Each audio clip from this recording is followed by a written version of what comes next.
Simon. Eza esengo kozala no mikolo nyonso na pokwa. Bandeko toza na réunion lelo mingi eza réunion politique. Toyebi ete réunion ya samedi passé tokataki yango likolo ya makambo ya politique. Tolobaki ke dossier ya politique eza tellement sensible, eza tellement capital, tozwela yango réunion. Toa na problème ya oyo tozoloba lelo mpona basala recensement ya bandeko na biso na mboka. Toza na problème ya stabilité politique na mboka. Toza pe na problème oyo ya influence ya diaspora na makambo ya mboka. Et tokosilisa kolobela na makambo etali ba vaccin awa. Wana tokopesa na ndeko Simon azali en charge ya dossier wana évolution ya corona na communauté pe makambo ya vaccin. Na suka tokoya kolobela makambo ya divers. Toza prévu tosilisa au plus tard na 16h juste. Alors tozala clair, bandeko bakoya ko rejoindre biso na retard. Tokozala na problème ya opesa bango parole po omona bazana besoin baloba me biso réunion esili. Topesa vraiment respect na air po toza ko download yango totia yango na kati ya website ezozwa temps ebele soki eleki molai. Donc toluka moyen vraiment kozala spécifique. Donc merci mingi pe na ndeko nyonso oyo aye na pokwa lelo baoyo nani baye te tokoyamba bango kaka ndenge tomesana me baya kaka retard. Mais oyo tozali awa vraiment c'est toujours en félicité. Tozobana na problème ya politique mbala moko. Soki mutu ana bord ena solo moko ya kobetela biso si révolution ya politique ya mboka avant tolobela oyo mama ya likambo tosukaki mokolo wana makambo etali recensement.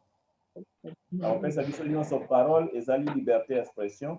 Mutu nyonso ifa aloba atikeli bino parole. Merci.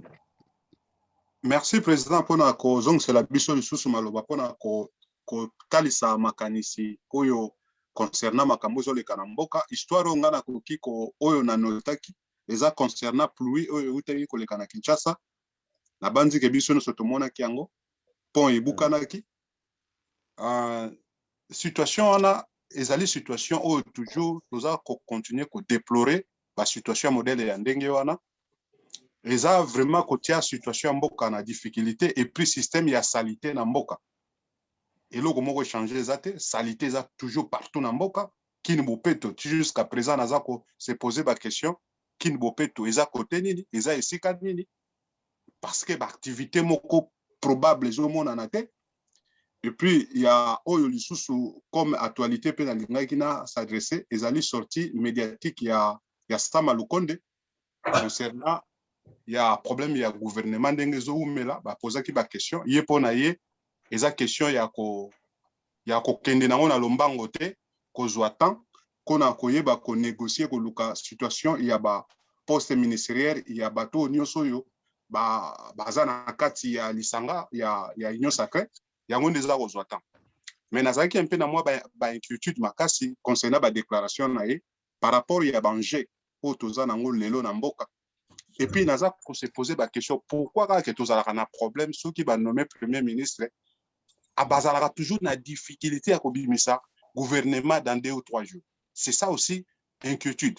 Et puis en dehors de ça na minute ndenge tozoloba Sama Lukonde azwa salaire ilunkamba aza okamata salaire or que normalement déjà musala c'est sibaki déjà nyonso wana tant tozotala ba biloko yo c'est là ici que ezopesa ba inquiétude ebele parce que eloko yo moni ya kosangisa kobamba ezalaka na mikakatano ya kopesa ba résultat probable o batu bakoki komona eloko nyonso déjà soki na départ ezozala na ba difficulté etalisaka biso ke esika nini toza okende eso ekosuka ndenge nini bandeko oyo tomonaki bango oyo bayaki ke na kombo toye pona peuple mais lelo tozo komona ba misala na bango ndenge ezomona na clair et net ke bayaki na bango na union sacrée pona peuple te bayaki ndeko luka ba poste na bango mais nyonso wana ekokomble nani ekokomble na mutu ya leader ya union sacrée parce que bato wana nyonso wana soki ba réussir kozwa ba part na bango te bako finir que problème ya makasi président soko tali evandi na parlement parce que ceux qui babimisi gouvernement bato bakozala ba léser na kata gouvernement wana bakozala na capacité ya ko bloquer yango na niveau parlement bako bloquer yango et surtout ba parlementaire te bango pe balobi qu'il faut basala na kati ya gouvernement parce que biso nde bato tolongoli mabunda biso nde bato tolongoli batambwe mamba, ça dit qu'il faut ba récompenser bango.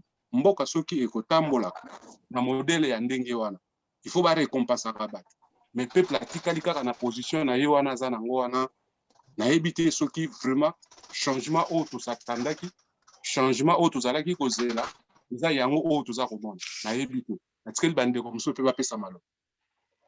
Merci Ndeko Simon. En tout cas, il est clair. Ici, le dossier est encore vraiment sensible place one. Donc, Ndeko Musu soit la parole, Tokende, Ndeko Nyon soit la parole à l'Oba. Expérience non na Kambambu. Ah, toujours l'anda. Ngai na lingi na bakisaka pona utoleka oya zando. Tia bapandi zando. Lelo yo tokomona mikoleko ya baconséquence nango mpo namoni lokola bakosi Félix bakosi ye nani Jardini akosi ye liboso alasaki kini bopeto toza wapi na kini bopeto likambo ya zando wana mosusu parce que population eutaka bisika na bisika mpona kokuya na zando wana lelo babomia mpo bakende wana bango mwa bamarché oyo basali wana ya mike wana kaka oyo basali bakabinda na bakote ya rai wana eza enough te donc mikolo ekoya okomona mpenza kende chômage ekokota lisusu maboto ezala mpasi lisusu yango tozoloba mpenza mboka tozokende wapi avant ya kosala likambo toboyi te soki marché ekufaki ekomaki mabe batonga ya sika me bakokaki kotana neti bato ya chango batongeli bango marché na bango bisika na bisika batongi na ndimi te population na babana koyaka bango nyonso bayaka na zandu kuna me oyo esalami sikoyo baconséquence ya minene eza koya oyo nakokaki kobakisa yango wana. Merci. Merci mingi maman Lili. Donc dossier a marché pe bakemi placement. Mutu mususu ana problème expérience makambo mboka. So epoza lelo kwa malamu ozomona kezo salema pe oza libre a oloba. Président lingai na tunaka question président. Ah to yoka Robert. Ngai eloko vraiment na président bande ko mbote na tunaka ndeti ya consultation oyo premier ministre asali bon so tali président Félix asalaki nani o mususu asalaki yango nani Bahati Lukwebo asali yango sikoyo premier ministre pas sali et Kabund donc nazo vraiment place wana nazo meka na ebité soki na monde nazo comprendre était au juste soki boy denga na boy expliquer nga place wana nazo ebate que musala déjà au Bahati Lukwebo asalaki président bandaki consultation mais na ebité au juste qu'est-ce qui se passe au juste yango tozo mona ndenge ndeko auta oloba previous liwana donc dans un PC raison nazo ngana eba qu'est-ce qui et là ni oyo tozo comprendre tozo le kanaka chamboka. Merci président. Wow, merci mingi en tout cas Robert. Donc préoccupation à Robert eza consultation ezo sala mebele eza tokende wapi et puis ezo senga pe bambongo. OK, toyoka mutu nyonso a libre to sala to lobela mambambo. Papa Chimanga. Oui. Oui, merci, Monsieur le Président, de m'avoir accordé la parole. Ghana, ce qu'il y a blocage du gouvernement, il y a Bokanabisto. Déjà, toujours la présence politique, il y a Bokanabisto. Blocage, et ce qu'on a, Bokanabisto, autopona, par députés nationaux. Donc, par députés nationaux, on a visto, Balingi, quand passe à la ministre, non, c'est pas à la ministre. Balingaka kutika na libunga na bangwana ya kulubela batu te bango nyonso balingi bazala ba ministre bazokuwelela bango nyonso bazala ba ministre et pas boye mo Fachi et pas boye azoloba ndenge no ngai na lingi bino buti lukula basita poni bino buzala ba lubele mboka butika na libunga na bino donc oyo ba ministre ba muto ataki kombu député akugo kuzala kuzunga place kuzwa place ya ministre te.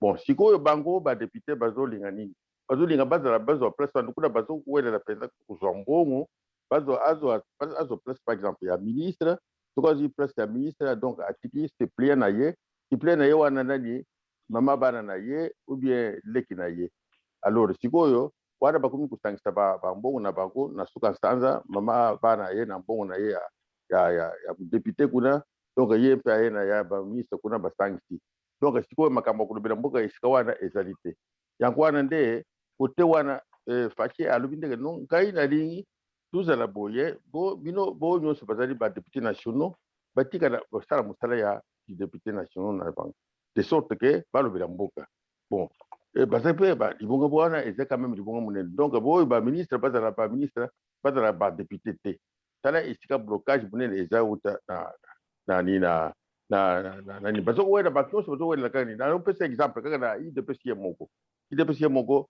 bazali na kiti na bango soko 8 donc sikoyo bato bazokowelela bazali bacandidat bazali plus de 80 en plus donc ozomona biloko nyonso wana donc moto bazokowelela kaka bazwa place ya ministre donc yango wana nde blocage mpenza monene ya sortie ya gouvernement toyebi te esika tozokenda awa parce que ye moko président Faci alobi ndenge soko ezokontinue kaka boye nakendani kudisoudre gouvernement donc tuyeba ndenge nini tokusala dissoudre parlement donc de sorte que tuyeba nini esika wapi tokende kutuka parce que soko blocage ezokontinue bazowela kaka libunga moye Faci asala otema ezali te yango wana blocage monene ezali na mboka na biso ya sortie ya gouvernement yango wana na patani na ngai na merci. Merci beaucoup, Papa Chimanga. Donc, Tokende Sikoyo. Oui, président. Oui, Nani? Rami, président. Ah, Rami, Toyo Kayo, ok. Yeah. Bon, président, il y a un bagage qui est. N'invité président, ils ont pas su peuple qu'on a la chance de. Tout a vraiment la chance de président. Pour, mais en besoin de Congo, président, il est rare dans le Congo, jamais dans le pays, nous sommes au le président. Pour jamais, président.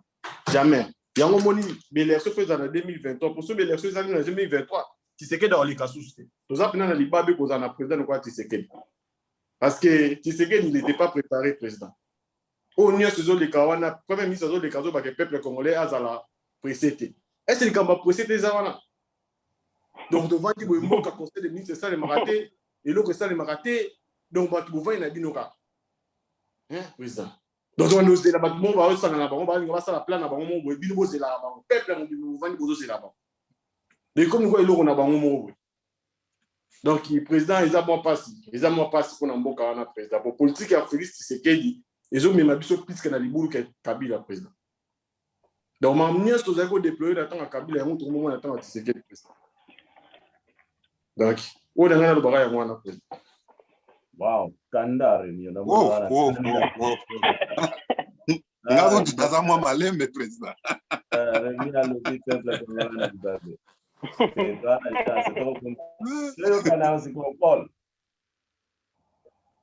Paul, tu sais pas na Paul, yo pe na kanda na si. Ya, merci. Jaza na kanda esantu. Wana za kanda esantu. La kanda na ngeza basantu.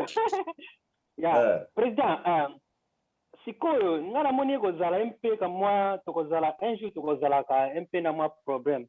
Sikoyo recensement ko salamaka derema na landa ki sango mokonza lobi kuna na est kuna na Goma ba face étrangère belé ba Uganda ba Rwanda ba Burundi là ba mususu bazaba na 30 ans 40 ans sikoyo le recensement ko salama ezane tumutuna le recensement ko salama batwana bakokende wat et puis tokosana bango nini et puis sort na bango kozala nini ni na préoccupation na ngai ezaki yango wana président mutuna merci. Wow. Togos. What would happen to foreigners? Praise. Okay. Ngana tuna ka question moko. Problem nanga ya préoccupation nanga ezalia na likambo yo. What music? Yes. Mwana suka ilelo. Préoccupation nanga ezaka na ndena utawala na Faci Est-ce que c'est Salama qui est président Yamboka Mobo ya Koufi après Biopé président Mboka Mobo a décrété 3 jours wana ya nini wana? Est-ce que c'est Salama? Na éviter tam susungam na comprendre te. Na éviter zadi à quoi bénéfice ni tous en wana tant que va congolais président ya Tanzania Koufi président Nabiso a décrété 3 jours ya nini.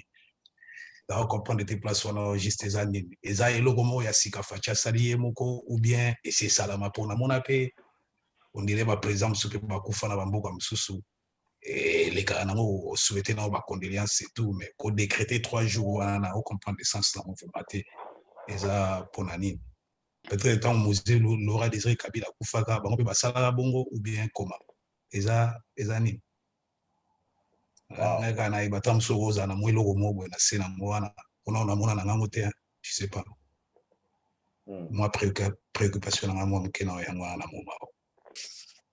Merci Mingimiezi. Mutuna na kitoko makasi. Tokosala un mois débat. Peut-être que vous allez avoir parenthèse, il faut toi invoquer rôle à présent qui c'est que dans l'Union africaine et tout négligé en côté. OK. Ouais, tokosonga la raison mutuna kitoko. Donc qu'est-ce qu'on va la mon amoni Didier?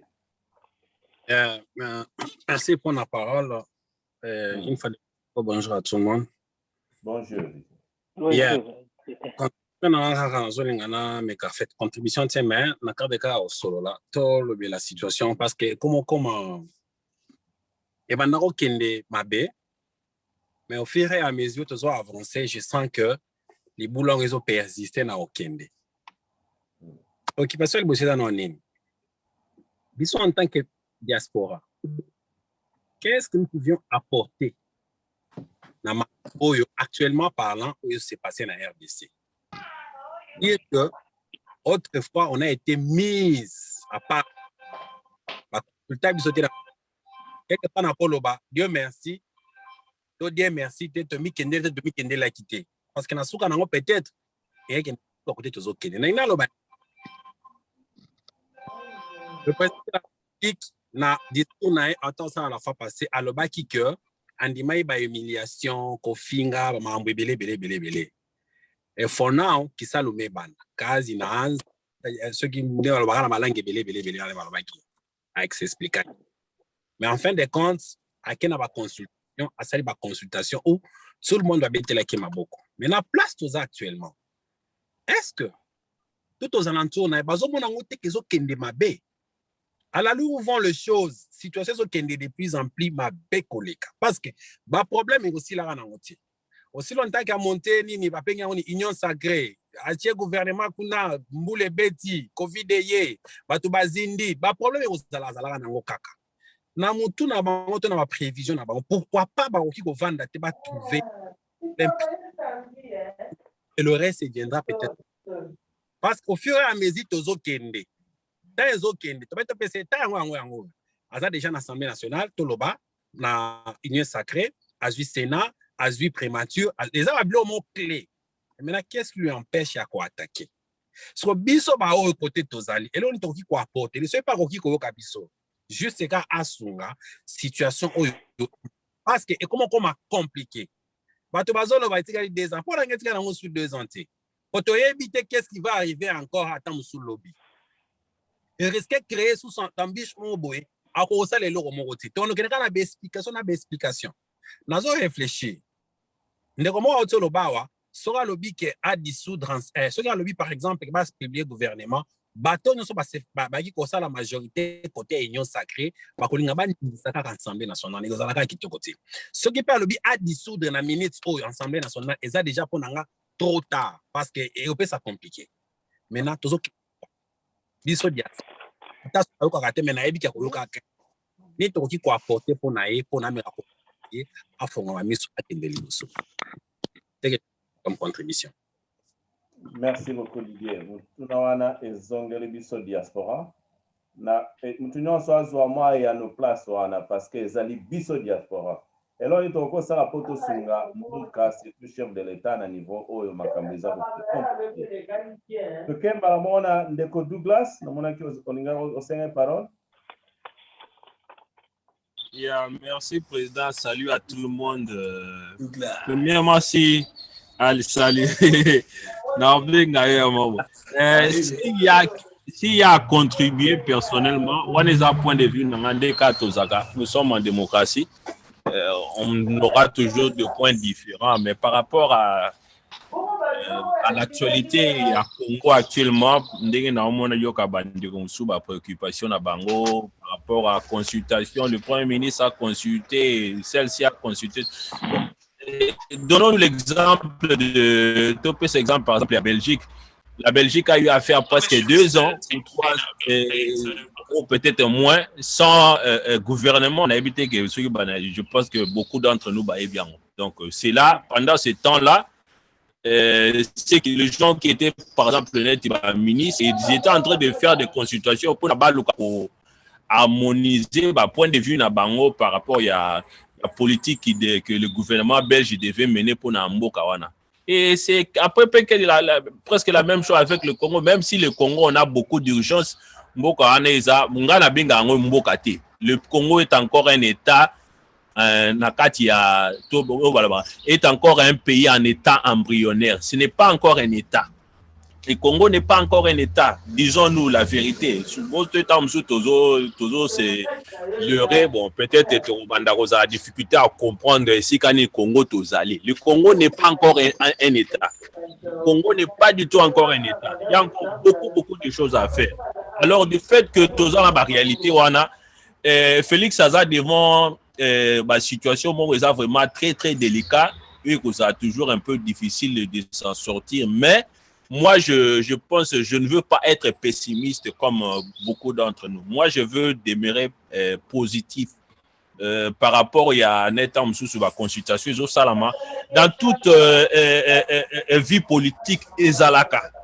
Quand on parle de consultation, c'est juste dialoguer. Peut-être Tam sous mot anande batube Tam sous bazoyo kango mingi peut-être spécial, un mot spécial. Consulter, c'est juste dialoguer, c'est juste parler pour chercher à harmoniser point de vue, tout ça. C'est juste ça. Il n'y a rien d'autre. Donc ça veut dire que non, même si Félix a le baraton sous tes casos consulter Batou, il a toujours consulter et puis donc c'est ça, c'est comme ça la vie en politique. Même tout le monde a un go balé, autour de banani, même à ta sotali chef yana ya balé, miko eleki tant makaba Covid, il y a Covid des aki kopé la makasi, azaki critiquer nani Boris Makasi, azaki pena très sharp contre Covid, contre nani Boris. Mais après quelques temps, il a cherché un peu à harmoniser sa façon de parler par rapport à la politique, il y a Boris.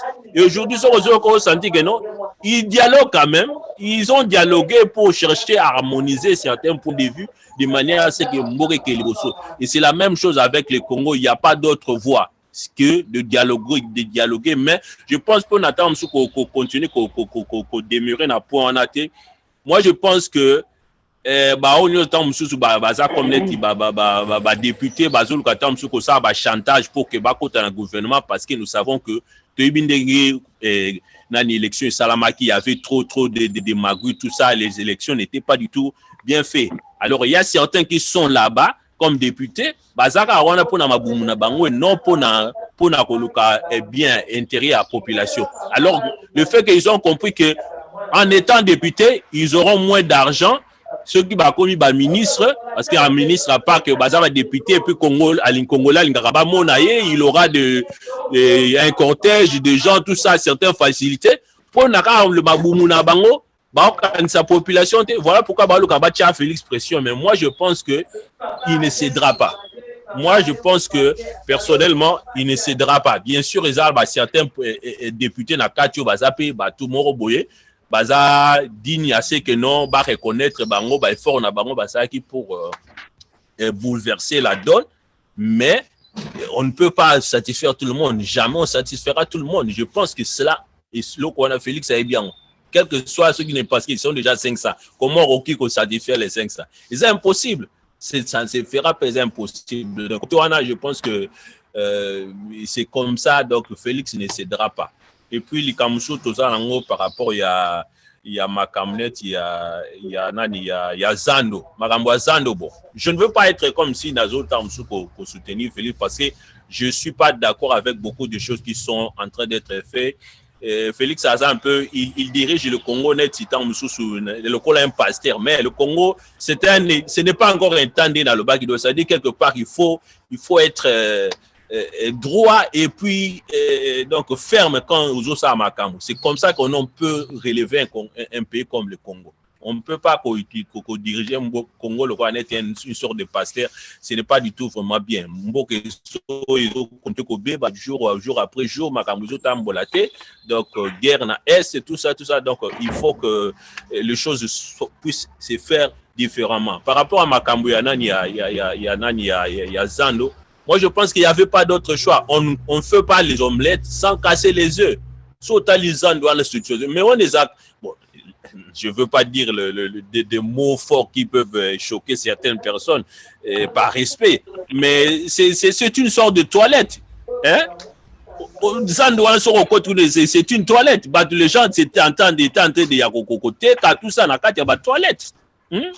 Comment les gens peuvent vivre dans des situations pareilles et puis ils sont à l'aise. Mais l'obinatal qui maman ou basaï kokobo ya tom sous makambo après ton ba moni que non misale bandi babandi kokobuka tout ça banje yé tout ça ba komi ko lungula basalité ba komi ko soutenir ango. Hier je na yoki bango il commence maintenant ko jubiler ko soutenir non tous ça d'accord pour na ba panzango pour ba ko ça les ara pour na bien na biso tout ça. Donc, quelque part, ils ont commencé à comprendre parce que je pense aussi qu'un des présidents Yeb Sarabiso, Oto, Batebebe, Bamisou, Sarabiso, un leader, Azam Moututo, population et guidera. Il y a une fois guider population. C'est aussi une des erreurs de Félix qui l'a beaucoup aussi souvent fait. Un leader, il faut guider, sa vision, il faut diriger, donc, population de memarayo na façon na bango péter leurs émotions tout ça parce que diriger un pays surtout comme le Congo à la grandeur d'un continent ce n'est pas de la mer à boire donc c'est ça donc ça est belé bon et là on sous peut-être na ko va pour continuer ko monopoliser et l'ilobate moi je pense nga souci na nga eza surtout ma camionette il y a Est Wana, Makamba Est, donc il faut qu'une solution puisse être trouvée. Il faut qu'une solution puisse être trouvée au plus vite possible. C'est un peu difficile, mais il faut qu'une solution puisse être trouvée parce que Makamnetu Bazul Makamba recensement, tout Matato Kita, il faut recenser ça. Je pense que ceux qui ponnent à cause en éclaircissement, le président, c'est ce qu'on était en train de parler la fois dernière, le samedi passé. C'était le sujet. Le recensement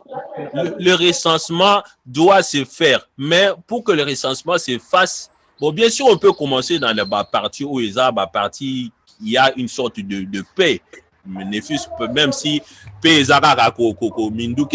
mais paix aussi paix bien à vivre bien, c'est ça aussi la paix. Moutois a la possibilité qu'il y a soins de santé bien, c'est ça aussi la paix. La paix, ce n'est pas que non Mindouke Bétate, mais il y a beaucoup. La paix, c'est plus que ça. C'est plus que ça. Et je pense que par rapport au recensement, cela peut commencer à se faire petit à petit. Situation est wana et solution ils allaient trouver parce que on ne peut pas aller dans les élections jour après année sans recensement voilà pourquoi nous nous retrouvons aujourd'hui avec des Rwandais qui sont des gouverneurs hein? Ceux qui c'est un Rwandais tout fait. Ce sont des Rwandais. On s'est retrouvé avec un président rwandais, hein? Le vrai fils de Kabila, Laurent. Hier encore, il était passé sur Congo Web pour encore donner des révélations, tout ça, qu'on pense en poké. Et donc, c'est inimaginable que nous nous sommes retrouvés dans la position. C'est inimaginable. Aujourd'hui, le Congo, ils sont dirigés par des Rwandais. Et comment pouvons-nous admettre Bilo Rwandais? Même si nous cherchons à nous relever, parce que bon, il y a des choses qui se sont passées, complètement à dos, il y a Félix, parce que bon, comme des balobara, dans la vie, quand il y a des problèmes, il ne faut pas toujours continuer à coller là, mais il faut chercher des solutions à ces problèmes-là. continue à coller la tête. Les Rwandais sont en train de diriger le Congo. Bon, qu'est-ce que nous pouvons faire, nous, pour que la solution? Des fois, pour trouver solution dans les Cameroun, il faut beaucoup de les Cameroun pour trouver solution. Et si on est au cul, c'est là qu'on est au ça pour ma Cameroun ici. Moi, je pense que ce que je peux dire, c'est ça. Merci beaucoup, classe. Vraiment, c'est bon. Merci. Alors, on a pris tout le moyen pour la moins bref parce que nous avons dit bon, Rémi Tozongeli, moi bref, s'il vous plaît, pour la monnaie après yo, mais merci, Douglas. Mais président, c'est comme si nous Congolais, tu as un problème. Tu as vraiment un problème. Tu es l'autre ligne, tu es président. On a la vérité. Parce que, comment on regretté, ceux qui ont fait Félix, ils ont fait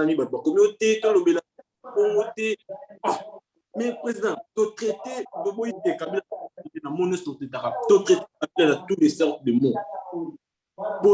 Président Mboka, les lots, Félix, c'est que la Macambo a bien été Mboka. Tout le temps, on a des longs, tout le monde a Congo, on les a bien. Tout le temps, on a des longs, vraiment, tout le monde a Congo, et c'est Mboka, ça bien. Pourquoi on a Congo, ça bien. Évitez. Donc, les lots, comme ça, on a Félix, c'est comme il n'y a pas Kabila, il n'y a pas Félix. L'État qui est de bien. L'État qui est de bien, il y a un président.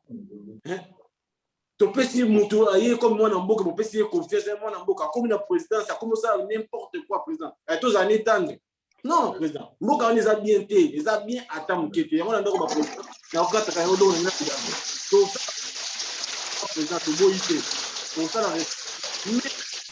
mais tant que tu as un président, tu as des élections. Quand on est sur le cas président, tu as dit que tu attends la première année. Premier ministre président. Pour te limiter à la réponse, c'est que les hommes méritent pour le président dans Mboka Wana. Les hommes méritent de soutenir le président. Les hommes méritent à temps moukété. Donc, à ta tiché, les hommes méritent qu'on va dans Mboka Wana. Donc, là, on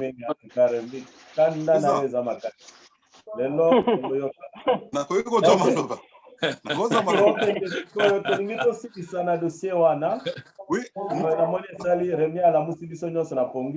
Moi, 2 minutes. La parole, s'il vous plaît. Ce qui baza, Fabrice, maman Hortense, ndeko classe, na Hawaii, na sim de Hawaii, na évité, na zomone longine, on dirait Scott, pour na monika muka, na ningina salaire, na obanga, pour na omona ni Scott, na évité. On dirait, Scott, longola mute. Pendant 2020, tout le monde aura l'élo. Ah, c'est Scott. Ah, Scott. L'obana, nous m'avons un peu de Ah, président, la voix est bassigée plus. Pour la route, n'a retard. Ok. Ok, now, ok, now. Abunga. Ah, la Robunga there. Go why.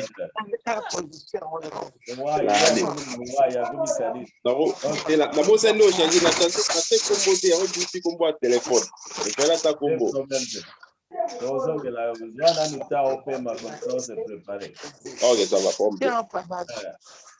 Merci bien Fabrice Ngolo. Ouais, président le bama muke. OK. Et mais mboka penza mawa mingi moni mboka penza totambula mape ya kosakana te donc nayebi te nga question na ngai ozala eza ndenge nini sikoyo awa recensement ekosala recensement yango ekozwa combien de temps recensement yango recensement yango ekozwa combien de temps question na ngaka yango ekozwa combien de temps soki mpe ekozwa combien de temps yango mais sikoyo bakosala yango ndenge nini bandeko na biso ya est bakorecense bango ndenge nini kuna préoccupation na ngai yango wana est wana bakorecense bango ndenge nini parce que côté wana vraiment bolimbisanga na terme na koemploye esalama mais sikoyo kuna ne basala ndenge ni po este wana bolimbisanga na terme na koemploye eza plus que une poubelle eleki kutu na poubelle nayebi te tokopesa yango kombo nini kuna bakosalela biso yango ndenge nini po ngai aza d'accord basala recensement parce que il y a des têtes compliquées na kati ya mboka wana siko este na biso wana bakosala yango ndenge nini président. Merci beaucoup. Préoccupation na ngai yango. Merci beaucoup. En tout cas, tous les dossiers presque moi tant au moins mulai. Directeur Fabrice a une préoccupation donc na évité. Na monaki ndeko Didier ngaka loba. Peut-être après on a to clôturer dossier oyo pour tozana ba deux dossiers de sous minene. Photo le la recensement on a comme dossier à part. Didier toke pa na yo? Didier invitation na kozo maloba président. Ah, mais Didier a tombola ilo boko mais na moni azo kabiso sute. OK, yo lo banoka to po na moni Didier na problème. Merci président. Ngala lingaki na loba. Omoni lelo oyo so to komi na ba situation to komi nango lelo po ete départ ekendeki mabe. Exactement. Soki départ ekendeki malamu tonga to koma na bisiko to comité. O ezali ka ba conséquences ya mauvais départ o esalamaki. Et puis ba député ba yebi yango bien. Kelelo oyo ata président lobi ke a dissoudre le parlement. Na bilan nini o ya ko présenter pendant les campagnes. Bilan nini ya présenter. Ba adversaire na ye o ba ko ya ko postuler. Ba ko yebisa na peuple ke non 100 jours bo tout na ye a expliquer bino a gérer ka ondengeni devant population. Na kati ya débat contradictoire na ba adversaire na ye pona na élection. A défendre onde. Peut-être pour mboka na biso culture ba débat ezate. Parce que so ba culture ba débat ezali. Le yo moko déjà kaka na ba débat ka ba longoli yo. Parce que adversaire na opposé ka ba question. Et ça biso bilan 100 jours et ça ma inde. Après soka longwe wana aye ko tuna lobi expliquer biso makambelenga na parlement na sénat. Pesa biso opinion na yo na makamwa ndenge lekaki. O traiter ki ndenge ni. Est-ce que ça pas na ba capacité na ko défendre na débat vraiment contradictoire. Quelque part président yango zo mona ke lo tozo zonga simana mboka na biso parce que toza na culture à débattre. To votaka batoka vai ke tozo voter bat. Il faut to imposer système à débat. Olingi ba pesa yo mandat yaka ko défendre mandat na yo na makambo yo sali. So tozo lobela biloko esalami parce que biloko ya ba informateur. Il fallait to mona ngole note. Il fallait to mona ngona ebandeli déjà kuna. Pourquoi na ebandeli salama ite? Nani empêché que informateur na ebandela zalate? Nani empêché que? Siko ba biloko nyoso yo ezoko ya ko découvrir onde siko yo. Siko to tout normal parce que oui, c'est notre frère. Mais surtout toujours mon makambo malamu te, ce n'est pas dit que au nom de notre frère, il faut tout tika ba biloko nyoso wana. Même Kabila o tozalaki ko boya yi to boya ki na ba comportement na yi. Mais tala ba généraux na ende ba ki na discipline. Mais pourquoi na union sacré biloko wana ezate? Kabila soka lobi na ba généraux na tala ba nyoso ala kelele. Mais pourquoi na kata union sacré Félix soka ko ici ba ngono so union ala kelele pourquoi ba sala ngonte? Parce que ba yebi bien modèle nini ndenge ba kombi déjà na kati kuna. Yo kanisi Katumbi ndenga ye na union sacré wana ya ye kotika Félix avanda wana. Yo kanisi Bemba ndenga ye wana aye kotala ye. To ça quand même clair tant toujours ba makam. To yebi ba policier congolais ndé ba fonctionnaire. Est-ce que biloko toujours vivre na policier congolais bandi lelo? To zonga na makambo ya ba 5 ans. To mona ka ba makambo wana kuna te. Policier congolais alanda iska ba intérêt na ezali. Et puis, il bien que le ministre Félix a une difficulté à bilan. Il y a bien des bazars. Il y a bien une difficulté à présenter bilan à la population. Il y a bien que Félix a une difficulté. Dans la minute où tu as dissoudre le Parlement, Félix a jamais rêvé en même dans d'autres. Parce que ce que ça dit, c'est à Fungolé, les mêmes députés ou lobby, au 4 qui s'en engagent. Mboka ni tambola na modèle. Pourquoi bakoza na culture te ya kotikala na position moko ate simbité mais tikala na position na mais na mboka na biso ce n'est pas de culture wana ezate et puis biso mo pe ba congolais toujours trouver ngo za normal muta uti na ngambu kuna tazala ki muyibi mais tango ayeka union sacrée to pamboli to trouver ngo za normal les mêmes batouana kaka lobby sous ba contourner yango le ba comportement bazo sala parce que tant ba na union sacrée ba beteli bango maboko tant ba komi kuna ba komi ko imposer ba par na ba siko mboko mo kindaka na modèle wana kanda eza makasi lelo tilo mwana problème tilo mwaza sérieux problème lelo. OK tozoya papa Chimanga ozana mute fongola mute papa Chimanga. Je vous demande d'ouvrir, là on vous a fermé parce que je crois qu'il y avait un petit bruit à la maison. Oui, Papa Chimanga, vous avez la parole après, c'est Didier. Il y a quelque chose, je vous demande, donc touchez là où je vous demande de toucher. Il y a que ça sort comme ça, vous voyez ça? C'est le kanda, bassin, le kanda, bassin. Ah oui, exactement. Oui, c'est bon. Vous m'écoutez, vous me captez maintenant bien? 565, ouais. Ouais. Soko Nandina, monsieur le président, et n'allez pas avoir assistance à Bisto, tout ça dans la réunion. Soko toujours y a la réunion à Boyer, et n'allez pas avoir un sentiment. Tout ça, vous avez un sentiment, vous avez un sentiment tribalisme, surtout les sentiments, il y a tribalisme. C'est ça que je dis. Alors, maman, tu vas alors, il ne faut pas que Babou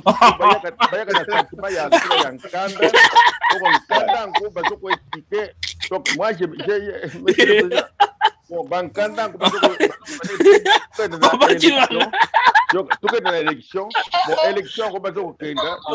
Papa, tu vois, c'est que Yondo za la kanda. Yondo za la kanda. Écoutez, élection,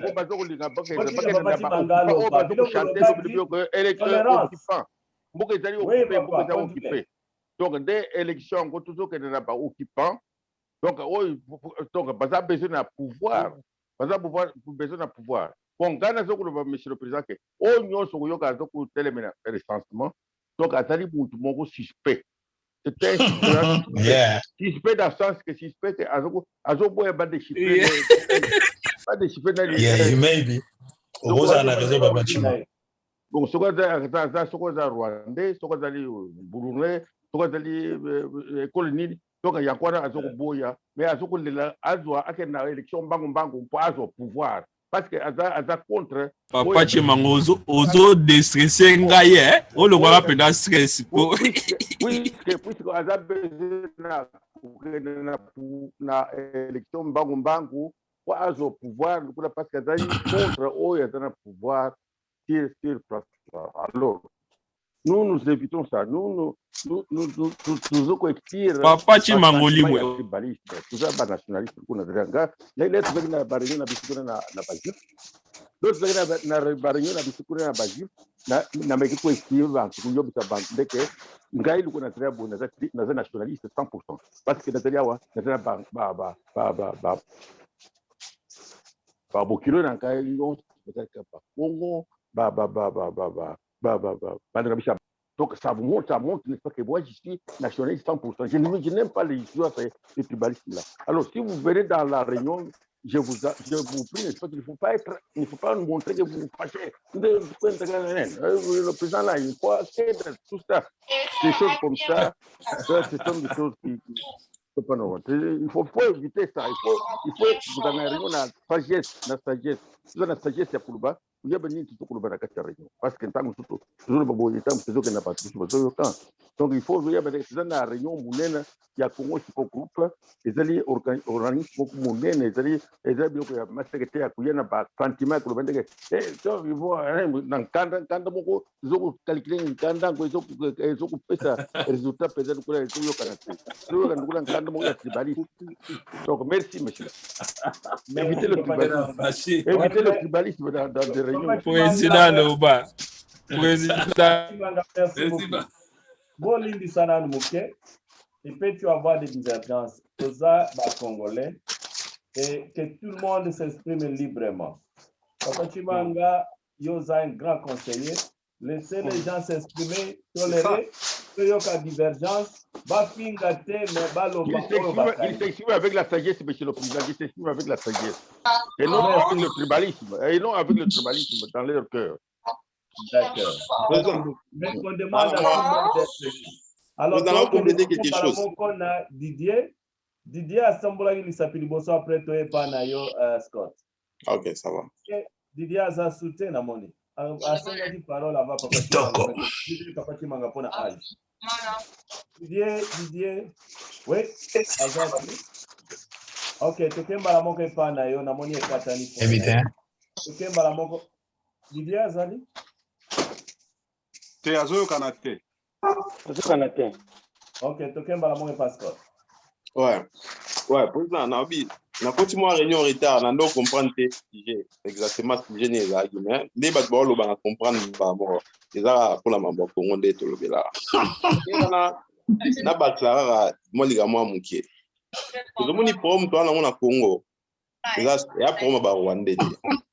Mpona nga même recensement baosala eza bien, mais recensement wana après eochange na étranger na mboka, quelque part d'autres allant be mabete. Poto ova na mboka mindela to mona ba étranger basé belé. Malgré tout baza identifié, mais baza belé.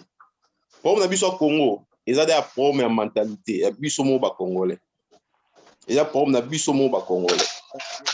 Bato bana pouvoir wana, que ça soit dans la Rwandais, que ça soit dans la congolais.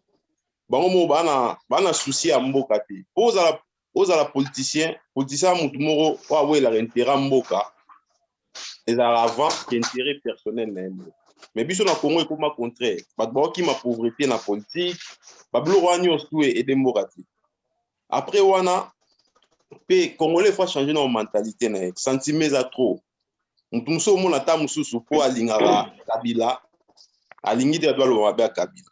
Pota mususu ba ramwa parenté na président moko boye bien na ministre moko boye alingi te. Les habits mono il faut tout changer mentalité, tout changer neni to monde la marabout. Après mamboana, pour Congo président yamboka mo munene, promesse belé. Congo changer les lotés. Congo changer les lotés, même si le président va changer jamais, Congo changer les. Congo change jamais les lotés et pour aller lotés. Pour le problème est belé, les a mentalité na biso mo ba congolais déjà, né tout monde la marabout. Il faut changer jamais. Pour tout tiga pour ça mon par sentiment tout tiga tribalisme mambo belé. Quand mon parti mangabia tribalisme. Il faut tout tiga ngo. Pota mususu za warande wa Tshisekedi olingi te bato balo mabia Tshisekedi. Omo za rande wa Kabila olingi te. Tandis que ma to ko mambo Congo. To et la pays mo ya bato nyonso. Ko na droit olobelo kwa moni ya mabe. To bato o contrôler o bato ba olobate. Mutu tout ana droit oloba. Poto o mona mambo belé sama na Congo bato ba okufa nyonso.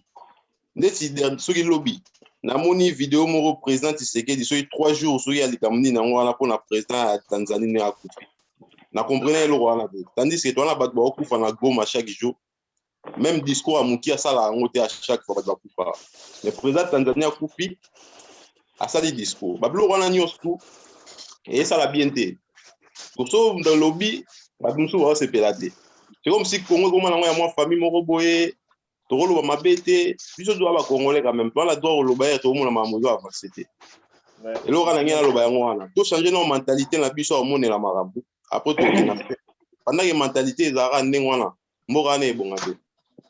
Merci beaucoup. Merci. Alors to moni presque dossier wana tolobeli yango mingi Didier pe azongi na nkate azali na parole mais on dirait un problème technique. Na kospesa muke mwa synthèse awa na moni bandeko na ba préoccupation to enango.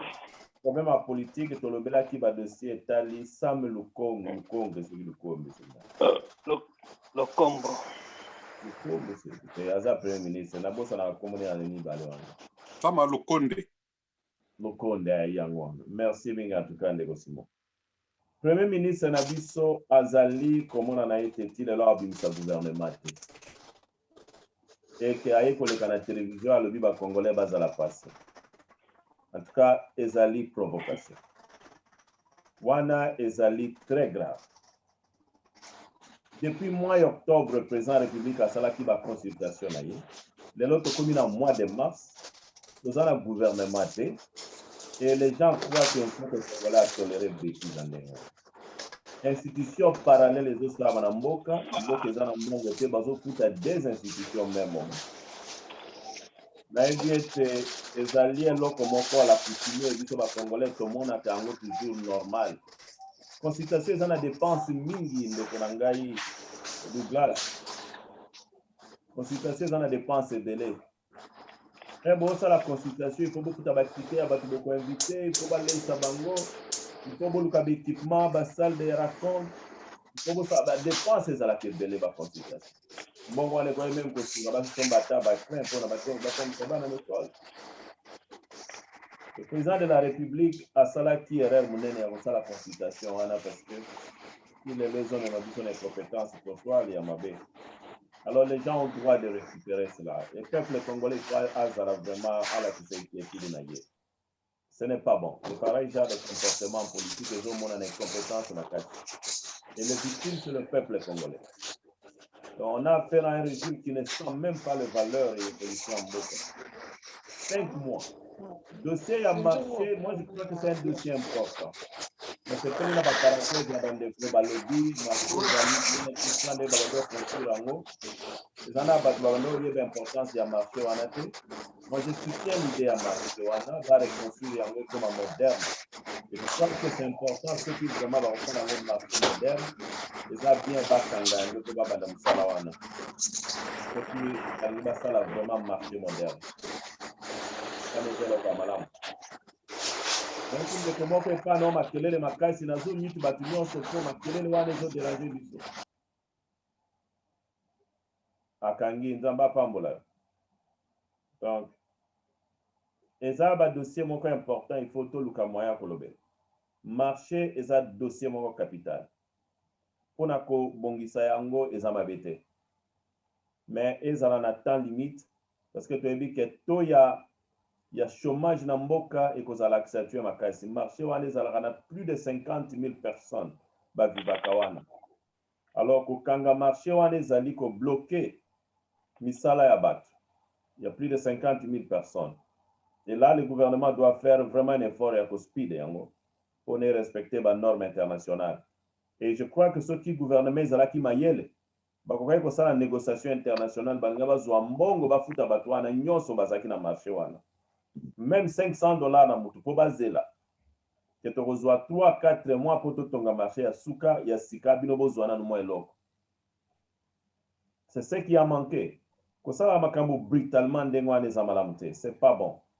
Batu bazala ki wana bando vivre place wana boko mema bango epai mususu. Mais avant bo sala eloko wana na ba norme pour na respecter le droit de l'homme na droit ya batu bazala ki wana so bazala ki to enregistrer na l'état.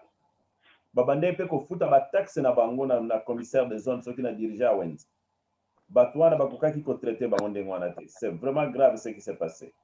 Il n'y a pas eu la justice. Donc il y a qu'un barbarisme politique. Dossier recensement na kanisi directeur Fabrice Atuni Mutuna ya makasi. Et là on est négocié avec les étrangers maintenant si dans ce pays parce qu'il y a des gens qui ont répondu à la question. Je crois que ce qui doit tenir compte il y a recensement, il y a l'identification, il y a des nationaux. Et il y a un facteur important dans le pays, même en Angleterre, Nicolas, il y a le recensement. Il faut passer le recensement pour identifier les nationaux. Procédure, pour le recensement des amabés. Mais il y a bien, il y a que nous devons soutenir cela. Parce qu'il y a un qui permettre de faire des étrangers dans le cannabis. Place où on a des konangai na 5 minutes la mois vers Amai.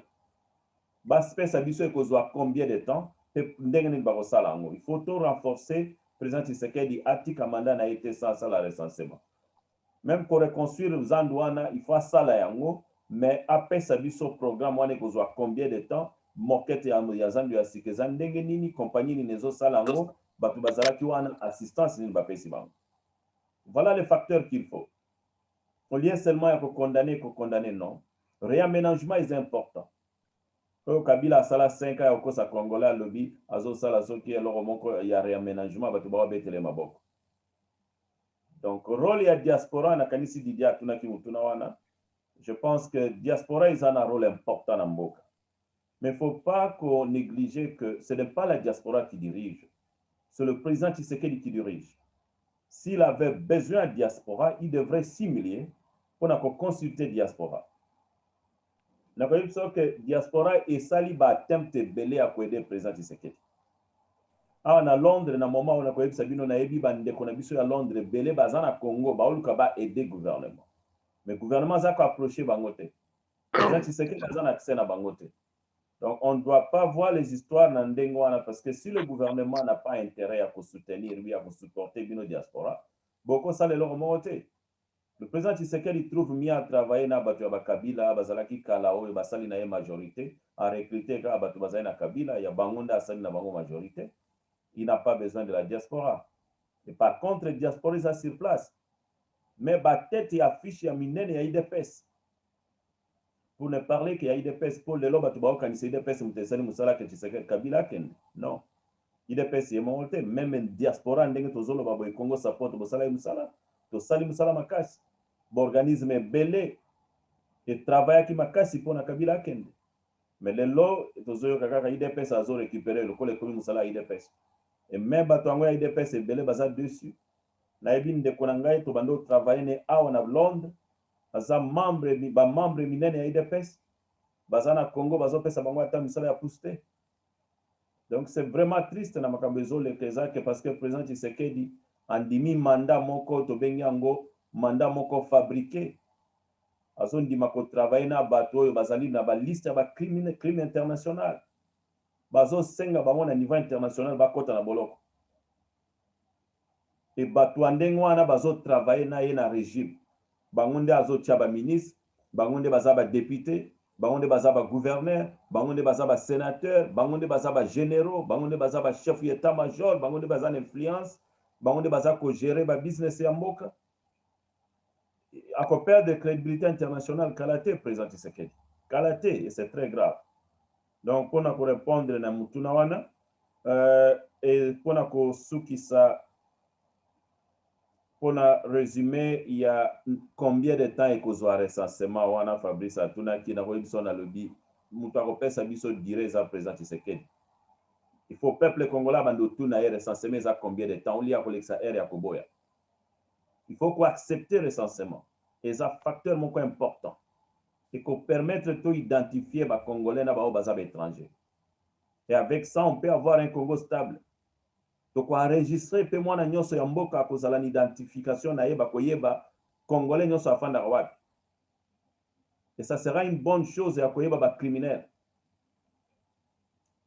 Moi, je crois que c'est ce qui est important, mais tout négliger facteur wanate. Pour na kosuki ça, vraiment, c'est important ya dossier oyo bandeko bakufai na mbula. Il faut ba oyo pe ba perdre ba voir na bango. Tozo compatir na bango. C'est vraiment triste de vivre un scénario en Ndengwana, mais on a un désastre naturel. Ils sont incontrôlables. On ne peut pas condamner le chef de l'État, même Bapon Wanekei.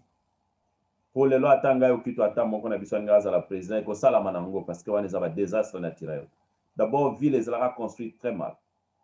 Et nous devons reconstruire la ville à Sikate. Le président Tshisekedi a trop là dans l'engagement politique et dans la donc, pour lui dire que c'est à lui de voir l'importance et l'agressivité politique, il faut ça là.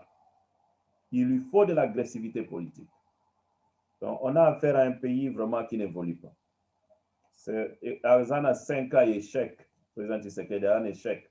5 mois, il y a un gouvernement, il y a une décision. Il y a le Parlement. Il y a un peuple là, il y a un parce que c'est trop, on ne doit pas tolérer de pareils genres de leaders. OK. Donc, on a deuxième point à l'ordre du jour. To mekananu kocha moi accent na likambo etali recensement. Menga nazo soutenir yango na sengi vraiment na biso to soutenir yango. Mais tout na facteur et ko sala mandenge ni. Et puis ko sala combien de temps. Et c'est loko mo kitoko. To be recensement. Merci beaucoup. Wana tozo kende siko na lumbangu na deuxième point à l'ordre du jour so yimtane lo wa bakisa. Non, ça va. Merci, Président. Nakoyi kolobela concernant recensement, nandimite ke Congolais moko akobo ya recensement esala manamboka. Nandimite. Parce que biso nyonso tolobela likambo ya identité parce que ezape moko ya crise o tozana na mboka na biso. Moye ya koyeba oyo azanani ezate parce que tozana problème ya identité na mboka na biso. Mais ben inquiétude quand même ezali o eza ba question que na bato oyo bazo ko luka komema biso na nzela ya recensement quand même ba éclaircir na population dans quelque sorte ko convaincre bango to ko sala ngo boye et ko zala boye quand même un peu transparence moko ezala Et là, on a so moni bande comme susu bazoza na ba crainte parce que Kabila yepe ayaka na même nzembo wana. Yango moni ba tebele bazoza lempe na moi to lingite ke mutu wana pe ayaka na même nzembo oyo ya recensement. To lingite ke bino pe bokota na banzembo modèle wana. Recensement eza malamu, mais question ezali ke il faut ko expliquer na bato. Ko talisa na bato. To ko sala yango boye, ba mesure ezali boye, to ko bandango boye, to ko sistango boye. Peuple nyonso akoyamba yango na motema ya kofungwama mais ezala teke eza na mayele moko na sima ebombami na sima recensement po ke bato mosusu bature nango à longueur là eloko atokotolera ngo te. Merci beaucoup Nego Simon. Alors tokende na deuxième fois à l'ordre du jour oza ko accuser bango na mayele ebombani wana on ne va pas ça ceux qui va pesi biso classe ne tokoyeba ke mayele ebombani ceux ba yebisi biso ke recensement ekozwa 2 mois tokoyeba ke mayele moko ebombani awa. C'est impossible. Ce balobi que soit 5 ans, ah là, non, bozane lo bombana. Donc il faut accepter en côté. Il faut babimiser la biso mutoisa en charge, ministre des Affaires intérieures, peut-être baoser le gouvernement, à babimiser la biso programme, combien de temps il faut il faut coûter combien et puis bakobandango ndenge nini et nani a cause la recenser. Donc tout ça nous devons comprendre. Mais dossier mususu ezala qui est important on a bosana ekoloba. Préoccupation sur efficacité et influence et à président de la République, Naliwa président de la Tanzanie. Et apparemment, n'a eu aucun cas que le président a décrété 3 jours ville morte dans le Congo. Moi, je pense que Tobo Sanate Kaza sous président du Congo Karaté, sur le président de l'Union africaine. Et Mouta Koufi Azali homologue président Naye. C'est un président de la République de Tanzanie. Oyazali homologue naïe. Oyazali bateau yazako kambasiko. Parce que il n'est pas le président du Congo Kaka, comme le président de l'Union africaine. Il faut appeler ce message à condoléances officiellement. Et Nenga Sali Ango, c'est à féliciter le président a joué un bon rôle. Il y a pour reconnaître le rôle de l'Union africaine. Deuxième dossier, ce qui a décrété ville morte dans le Congo.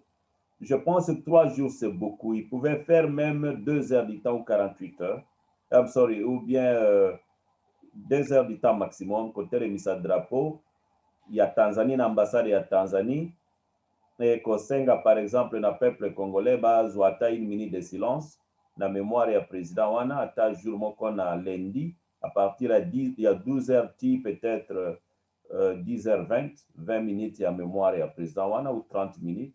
Il pouvait faire ça et demander à toute l'Afrique et à manifester le Kwana parce que 3 jours, ils allaient perte économique et à ma casse. Moi, je pense qu'il faut revoir ça. Est-ce que vous avez une source crédible d'information que Nicolas présent en Tanzanie, le président Tshisekedi a 5 jours. Oui, soy président. Oui, ouais. Parce que dans la vidéo, il y a un président, il y a un lobby. Il y a un lobby.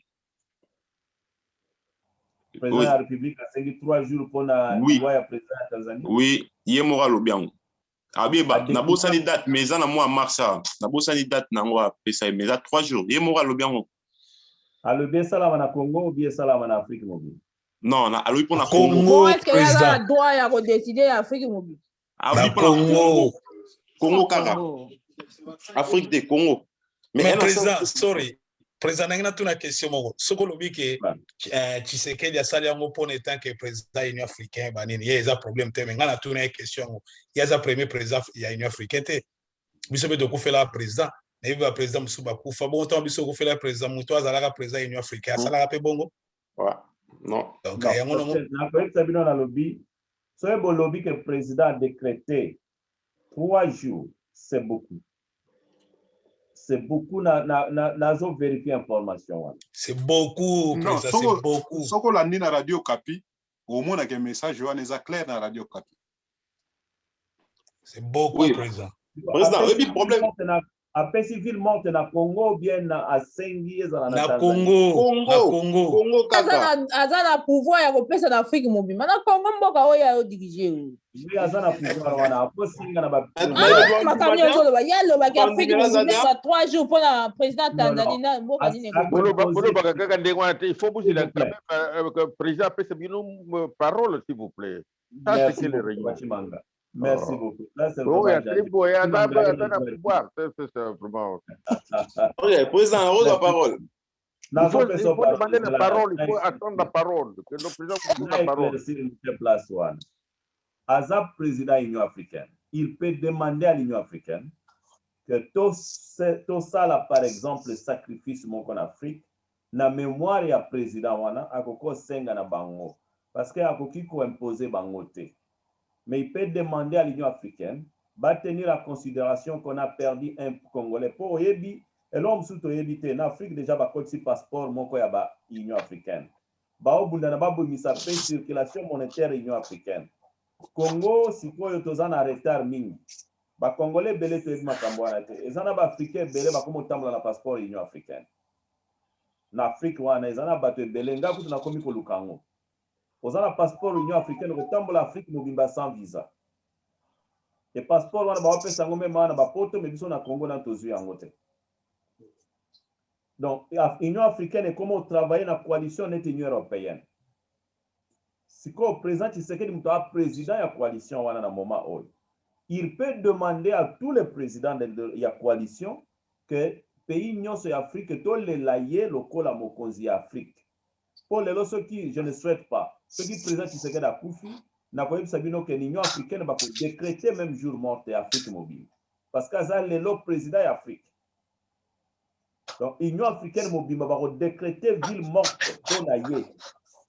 Mais pour le président ya Tanzanie akoki ko senga na ba président mususu.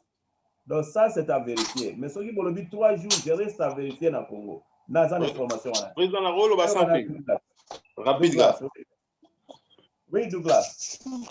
Bon, personnellement, je pense que les Cambouis 3 jours des lobby, ça pourrait être un peu plus ébellé.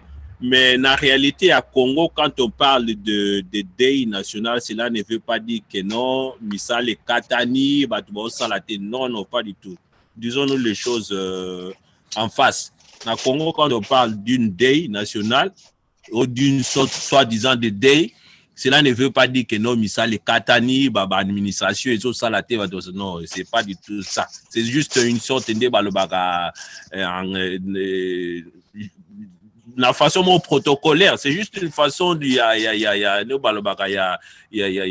diplomatie autour ya nani ndenga azaki pe mutu moko azaki un peu proche na yepe bazé ko sola bien, c'est un peu ça. Donc yango na décidé que ça bon na cadre pe à part que nous as président Union africaine, mais aussi du fait que bazaki pe na moi acquaintance bazako yo canadien.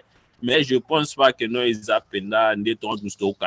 quand on parle de ceux qui national qui est Salaté, tout ça, non. Je ne pense pas, ce n'est pas ça, président. Ce n'est pas du tout ça. C'est juste un cadre numéro protocolaire, tout ça, pour que bien, un président de l'Union africaine, toutes ces choses-là. Je pense que c'est juste ça. Donc, il n'y a pas vraiment quelque chose, il y a commissaire monnaie sur une. Ouais, président, quelque chose. Là, oui, tu as qu'on a vu son poste, tout le monde m'a Scott. Ouais, on a vu, président, il aura sali quelque part d'autre, il m'a bêté. Alors, président de l'Union africaine, il a bien. Mais si vous, pour ce que même ici, la vidéo, on a partagé, les commentaires, tout le monde a Congolais mort dans les Senghor, le roi. Pourquoi les Congolais sont dans les Senghor? Parce que Herbande, on a vu sur Bakoufara.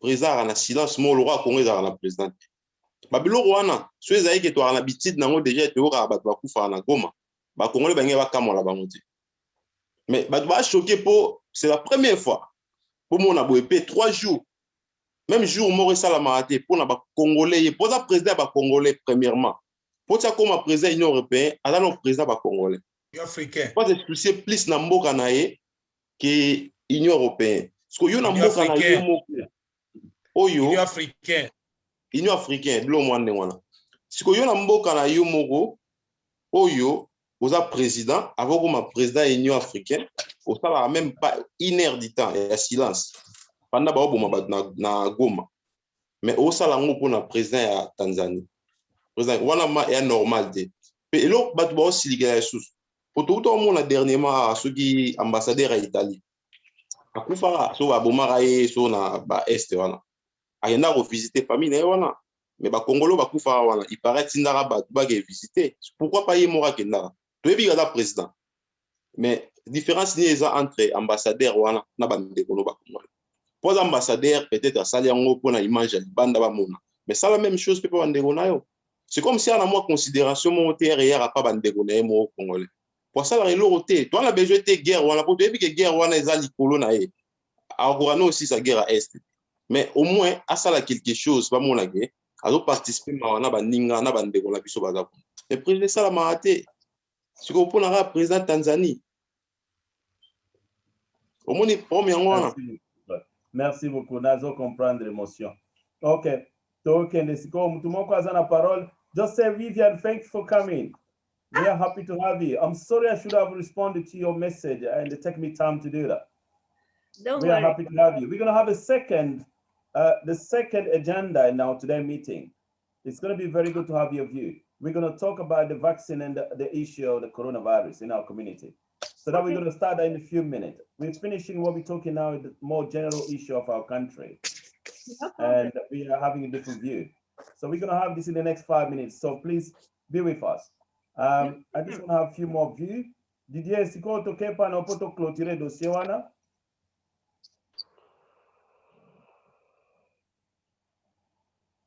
Okay, Didier na mona na problem.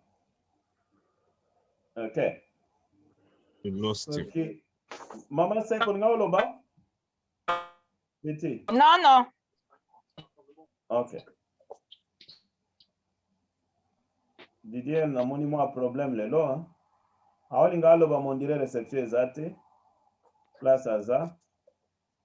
Okay, tobozongela tokende siko na de. Pesa mutu akomi classe na telefone wana eza na. Akomi nani? Classe. Classe azoloba te na mekaki er moko metozoyoka ete. Bona présence siko de hotel. Azande komoko ya mwasi amonanaki bato ebele bayebi ye. Bando sola na hier moko menga na reconnaissance ki ete. Okay. Ande kona biso moko ya mwasi. Okay. Toke sikoyo namoni Didier azobunda na pe po aloba mezo salate, peut-être nzamba osunga ko ya ko rejoindre biso na deuxième point à l'ordre du jour.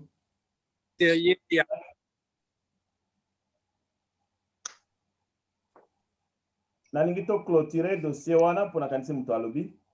Nalingi to clôturer dossier wana tozala vraiment moi na information ebele sur dossier ya day ya 3 jours wana ya day national. Na osenga bino tozo information mingi na dossier wana parce que kozala impossible. Président de la République a décrété 3 jours ya day national na mboka pour un président étranger. Et loko akiko sala 3 jours ya day national peut-être pour un message et la télévision. Mais akoki ko sala ngote ko stopper fonctionnement ya pays. Et ko sala erreur munen. Ako sala par exemple que 3 jours ya day national na télévision nationale. Et le kakabatia ka président wana bacha histoire na ye bacha musala bando sala to kopantir na batu ya Tanzanie. Ça c'est à féliciter. Malgré 3 jours c'est toujours beaucoup. Parce que la télévision nationale est causée à bloquer l'information en Mboka. Mais il est tant que président de l'Union africaine a sacrifié 3 jours vraiment en Mboka pour la day nationale et salama. Ou bien passer information sur le président. Dans 3 jours de la télévision nationale. It's too much, anyway. Still too much. Mais il a fait peut-être pour la compassion. Mais amitié n'a pas privilégié de détruire Mboka, l'économie en Mboka. Ou bien qu'on pèse ça c'est très grave. Ou bien on privilégie l'amitié na ote. Et là on a ça la pour un rôle na état que président de l'Union africaine a proposé une initiative il y a ko pesa par exemple message moko ya ko soutenir le peuple tanzanien à moment où ko la ça c'est comme message ya président wana ya Tanzanie le na télévision peut-être chaque jour à 18h, chaque jour à 10h la télévision nationale et comme à local message mon il y a 3 jours donc peut-être on a décrété comme 3 jours il y a day national la télévision à Congo mais à Kobiko Zwango comme démarche officielle à compatir dans la Tanzanie. Moi je crois que ça sera président yoka message à Tshisekedi hein Le président congolais et président en exercice de l'Union africaine, Félix Tshisekedi, a décrété ce vendredi 19 mars 3 jours de deuil national pour honorer la mort du président tanzanien John Magufuli. Il a annoncé cette décision dans un bref discours diffusé sur les antennes de la télévision publique congolaise et RTNC. Le peuple congolais partage avec le peuple tanzanien des liens historiques, blablabla. Son deuil national est bandapati à mardi le 23 mars et jeudi le 25 mars, drapeau et Lambert. Mais après, il faut pendant deuil national, est-ce que l'activité ça la marque, est-ce que l'activité ça la marque, là, je ne sais pas, mais sinon, deuil national est là pour 3 jours. Ok. Peut-être ça dans la Libye, à Sali Loko, la reconnaissance, l'histoire et à Tanzanie, on quitte sa drapeau, et puis on passer un message dans la télévision. Ça, c'est normal. Ça, c'est pas un problème. Donc, en limité à Kozwango, Lokola, deuil national, où ils ont reconnu dans le niveau international, où ils ont dit que l'économie à terre, c'est-à-dire, Moutounion soit fan en Ndap, Moutoua Bimate, Toto, compatir dans la Tanzanie. Là, ça ne sera pas possible. Bon, un coup de message à bon, est-ce qu'il y a un Congo qui yo yem sa Congo là bimata liaka di jour au jour, ako bimaneka. Nan limite à correction. Et là, on va ça là na ebite à komeka ko kitsa drapeau, ça c'est encourageant. Moi, je crois que c'est bon.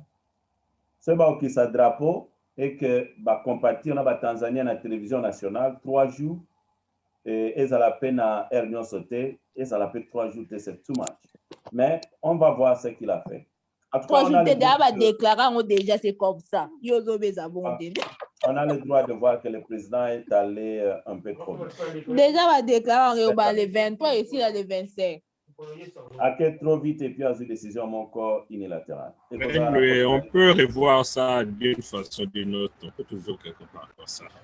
Je crois qu'à cause de un problème dans le monde, tu vas apprécier.